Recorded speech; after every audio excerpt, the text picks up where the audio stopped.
Hello everyone, welcome to ई अनंत।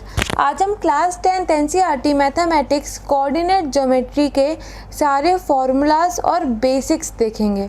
तो देखिए, अगर आपने क्लास 9 में कोऑर्डिनेट ज्योमेट्री बिल्कुल अच्छे से नहीं पढ़ी थी या पढ़ी थी और अगर आप भूल गए हो तो बिल्कुल चिंता नहीं करिए। हम क्या करेंगे इस कोऑर्डिनेट ज्योमेट्री के इस वीडियो में, सबसे पहले हम बेसिक्स देखेंगे कि कोऑर्डिनेट ज्योमेट्री होती क्या है, उसकी कुछ बेसिक्स टर्म्स को देखेंगे कि abscissa, ordinate, coordinate, quadrant, Cartesian plane etcetera, ये सब क्या होते हैं। देन हम जाएंगे कि क्लास 10 में कौन से फॉर्मूला हमें यूज़ करने हैं। ओके, जैसे डिस्टेंस फार्मूला हुआ, सेक्शन फार्मूला हुआ, ट्रायंगल का फार्मूला हुआ, इन सब की और हम बढ़ेंगे बेसिक्स के साथ। चलिए शुरू करते हैं। देखिए, सबसे पहले जो हमारे चैप्टर का नाम है वो है कोऑर्डिनेट ज्योमेट्री। तो हमारे दिमाग में क्वेश्चन तो उठेगा कि व्हाट इज़ कोऑर्डिनेट ज्योमेट्री।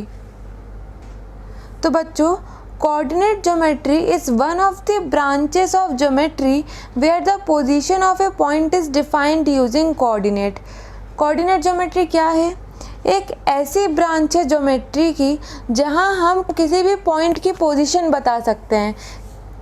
और कैसे बता सकते हैं? उसके कोऑर्डिनेट्स को देखकर। अब क्वेश्चन ये उठता है कि कोऑर्डिनेट्स क्या होते हैं। हम ज्योमेट्री की बात करते हैं तो ग्राफ की बात होती है। ग्राफ में हमें पता है दो एक्सिस होती हैं, एक होती है एक्स एक्सिस, एक होती है वाई एक्सिस। अभी हम 2D में बात कर रहे हैं तो दो एक्सिस है हमारे पास, एक्स एक्सिस और वाई एक्सिस। तो जो हमारी एक्स एक्सिस है ये हॉरिजॉन्टल एक्सिस होती है और जो वाई एक्सिस है वो वर्टिकल एक्सिस होती है। अब देखो, अगर मैं इन एक्सिस को एक्सटेंड कर दूं यहाँ पर और यहाँ पर, ओके, तो ये अभी भी तो वाई एक्सिस ही है क्योंकि मैंने इसको क्या किया है, बढ़ा दिया है नीचे तक। और ये क्या है, हमारी एक्स एक्सिस है। ओके, अब देखो, वाई एक्सिस और एक्स एक्सिस जहाँ पर इंटरसेक्ट करती है उसे कहते हैं ओरिजिन। क्या कहते हैं? ओरिजिन। ये जो आपका ओ पॉइंट है, O point is your origin. जहाँ पर एक्स एक्सिस और वाई एक्सिस इंटरसेक्ट करें उसे कहते हैं ओरिजिन। और ये एक दूसरे को 90 डिग्री पे इंटरसेक्ट करती हैं। एक्स एक्सिस और वाई एक्सिस एक दूसरे को कहाँ इंटरसेक्ट करती हैं? 90 डिग्री पर इंटरसेक्ट करती हैं। अब बच्चों देखो, ये जो पूरा प्लेन बना है ना हमारा एक्स एक्सिस और वाई एक्सिस को मिला के, इसे हम कहते हैं एक्स वाई प्लेन। क्या कहते हैं? X y plane. और इसे कार्टेशियन प्लेन भी कहते हैं और इसे कोऑर्डिनेट प्लेन भी कहते हैं। तो ये जो पूरा प्लेन हमारा बना है इसका क्या नाम हो गया? एक्स वाई प्लेन, या फिर हम इसे कार्टेशियन प्लेन भी कहते हैं, या फिर इसे हम कोऑर्डिनेट प्लेन भी कहते हैं।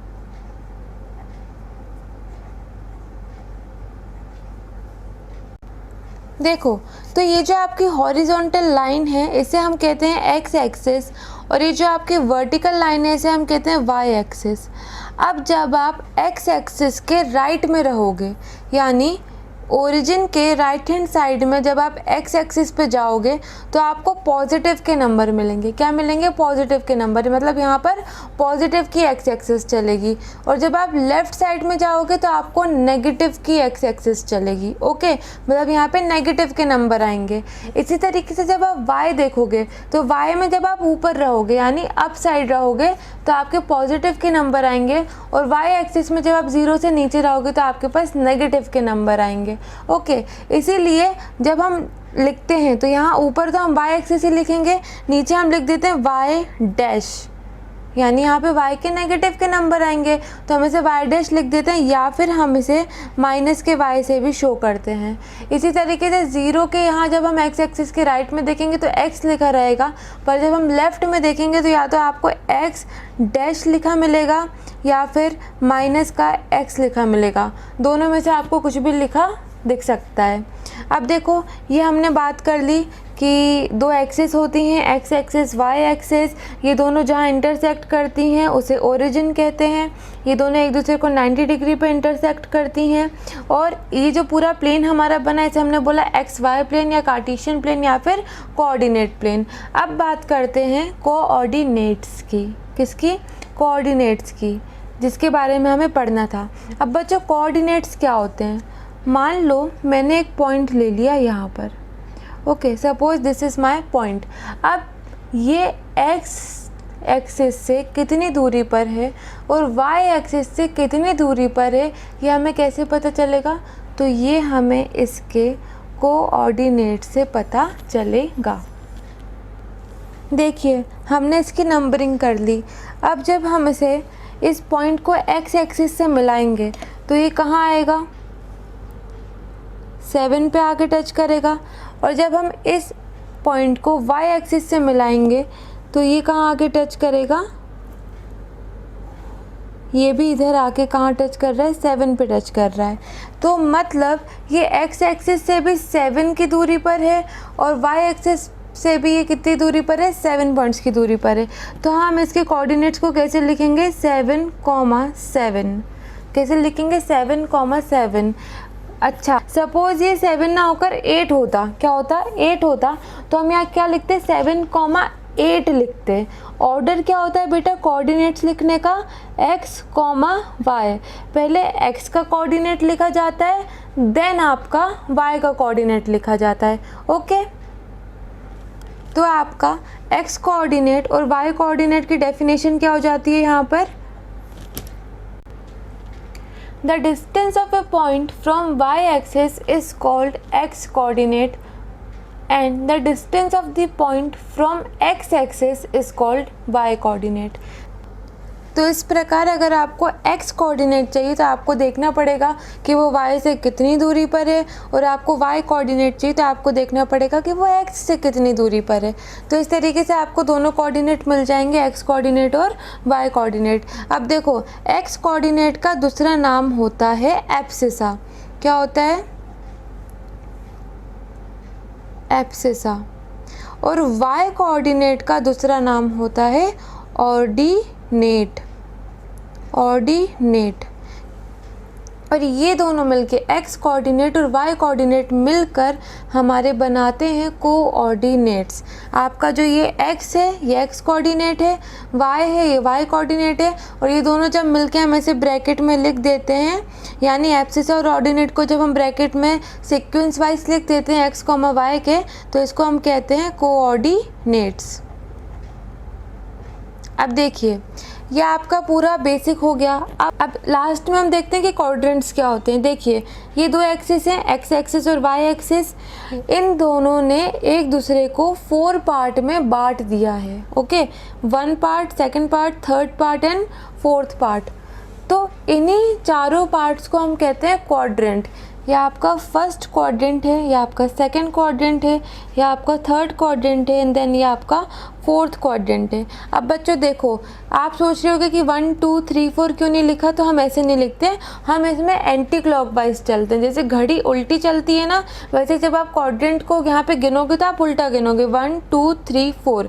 अब देखते हैं क्वाड्रेंट में कोऑर्डिनेट्स के साइन क्या रहेंगे। तो इसको देखने की ईजी ट्रिक है, एक्स यहाँ पर पॉजिटिव का है, वाई यहाँ पर पॉजिटिव का है, तो एक्स वाई जो आपके कोऑर्डिनेट आएंगे वो दोनों आएंगे पॉजिटिव के। इसी तरीके से यहाँ पर देखो x आपका नेगेटिव का है पर y पॉजिटिव का है, तो यहाँ के जो पॉइंट्स आएंगे, कोऑर्डिनेट्स आएंगे, वो आएंगे नेगेटिव कॉमा पॉजिटिव। अब थर्ड क्वाड्रेंट में आइए, आपका x भी नेगेटिव है, y भी नेगेटिव है, तो नेगेटिव कॉमा नेगेटिव के कोऑर्डिनेट्स आएंगे। और यहाँ पर क्या है, x आपका पॉजिटिव है पर y नेगेटिव है, तो यहाँ पर जो कोऑर्डिनेट आएंगे वो आएंगे पॉजिटिव कॉमा नेगेटिव है, क्योंकि x की वैल्यू हम पहले लिखते हैं x कोऑर्डिनेट को। इस तरीके से ये रहा आपका क्वाड्रेंट। अब बढ़ते हैं हम कि क्लास 10th में कौन से फॉर्मूले हमारे यूज़ हो रहे हैं। देखिए अब देखते हैं डिस्टेंस फार्मूला। डिस्टेंस फार्मूला क्या होता है, अगर मैं इस ग्राफ में कहीं पर भी 2 पॉइंट बना दूँ, एक पॉइंट ये और एक पॉइंट कहीं यहाँ पर बना दूँ, अब मैं आपसे पूछूँ कि इन दोनों के बीच का डिस्टेंस क्या होगा, तो देखो इस पॉइंट का कोई ना कोई कोऑर्डिनेट्स होंगे। मान लीजिए x1 है और यहाँ पर y1 है, और इस पॉइंट के कोऑर्डिनेट्स को हम बोल देते हैं x2, y2। अब हमें इन दोनों के बीच का डिस्टेंस निकालना है कि यहाँ से यहाँ तक ये कितनी दूरी पर है, इनके बीच का डिस्टेंस क्या है। तो किन्हीं भी दो पॉइंट का डिस्टेंस निकालने का फॉर्मूला क्या होता है, देखिए d is equal to under root लगा दी हमने पूरे में x2 minus x1 whole square plus y2 minus y1 whole square. आप यहाँ पर x2 लिखिए, x1 लिखिए, माइनस करिए उसका होल स्क्वायर करके, प्लस करके y2 माइनस y1 का whole square and then under root. तो हम बता पाएंगे कि इन दोनों पॉइंट्स के बीच का डिस्टेंस क्या होगा। अगर आपको डेरिवेशन का वीडियो देखना है तो आप प्लेलिस्ट में चली जाइए, आपको वहाँ पे इसका वीडियो मिल जाएगा। तो क्योंकि ये सिर्फ फॉर्मूलाज विथ बेसिक वीडियो है तो हम सिर्फ फॉर्मूला देखेंगे। देखिए तो डिस्टेंस का फॉर्मूला ये हो गया, अगर ये दो पॉइंट है हमें इनके बीच का डिस्टेंस निकालना है तो ये आपका फॉर्मूला हो गया। अब अगर हमें डिस्टेंस ओरिजिन से निकालना है तो उसका फॉर्मूला देख लेते हैं, डिस्टेंस फ्रॉम ओरिजिन। ओरिजिन मतलब आपके जो ओरिजिन का जो कोऑर्डिनेट्स होते हैं वो क्या होते हैं, 0,0 होते हैं। आपके ओरिजिन के कोऑर्डिनेट्स क्या होते हैं, 0,0।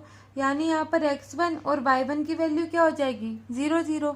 तो फॉर्मूला क्या हो जाएगा, क्योंकि x1 और y1 तो पूरी तरीके से चले जाएंगे तो हमारा यहाँ पर सिर्फ एक पॉइंट बचेगा। सपोज यहाँ से लेके यहाँ तक का हमें डिस्टेंस निकालना है तो फिर इसके कोऑर्डिनेट क्या हो जाएंगे, x, y ही हो जाएंगे क्योंकि ये तो 0, 0 हो गया।